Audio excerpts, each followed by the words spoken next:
నేను ధవళేశ్వరం కుర్రోడు. అదేనండి, ఇప్పుడు మనం ఏ పార్టీ చేసుకున్నా సరే, లేకపోతే ఏ ఫంక్షన్ చేసుకున్నా సరే కంపల్సరీ బిర్యానీ ఉండాలి కదా. అవునండి, మేము అదే అనుకుని క్రిస్మస్ సందర్భంగా మేము మా ఫ్యామిలీ అంతా బిర్యానీ తిందామని చెప్పి మా ధవళేశ్వరంలో చాంద్రి అనే ఒక బిర్యానీ బండి దగ్గరికి వెళ్ళి బిర్యానీ తెచ్చుకున్నాం. బిర్యానీ వచ్చేసి ప్యాకెట్ వచ్చి 200 రూపాయలు అనమాట. అలాగా 2 ప్యాకెట్లు తెచ్చుకున్నాం అనమాట. ఆ బిర్యానీ ఇదిగోండి ఇంత క్వాంటిటీ వచ్చిందన్నమాట, 2 కలిపితే. దానికి సంబంధించి లెగ్ పీసు, కొన్ని ఫ్రై పీసెస్ వేసారు. టేస్ట్ అయితే వేరే లెవెల్గా ఉందన్నమాట. శుభ్రంగా మేము ఆ రోజు క్రిస్మస్ నాడు శుభ్రంగా తినేసాం అనమాట.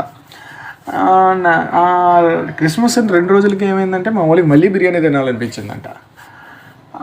ఏం చేద్దాం రా అని చెప్పి ధవళేశ్వరం మొత్తం తిరిగిన తర్వాత బస్ స్టాండ్ దగ్గర ఏ బిర్యానీ అయినా సరే 80 రూపాయలని ఒక బోర్డు చూసాం అనమాట.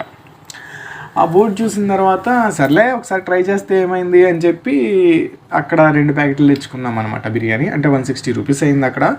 దాని క్వాంటిటీ కూడా సేమ్, అంటే మనం 400 పెట్టి కొన్న క్వాంటిటీ కంటే మనం 120 రూపాయలు పెట్టుకున్న ఈ క్వాంటిటీ చాలా ఎక్కువగా వచ్చిందనమాట. పీసెస్ కూడా బాగానే వేసారనమాట. మేము తినేటప్పుడు అంటే దాని టేస్ట్ దానికి ఉంటుంది, దీని టేస్ట్ దీనికి ఉంటుంది కదండి. టేస్ట్ అయితే ఇది 80 రూపాయల బిర్యానీ టేస్ట్ కూడా వేరే లెవెల్లో ఉందన్నమాట. కానీ ఏంటంటే క్వాంటిటీ విషయంలోకి వస్తే 80 రూపాయల బిర్యానీయే బాగా ఇచ్చారనమాట. మీరు ఒకసారి ట్రై చేయండి. ఇది బస్ స్టాండ్ దగ్గర ఉంటుందన్నమాట షాపు. 80 రూపాయల బిర్యానీ షాప్ అనమాట ఇది.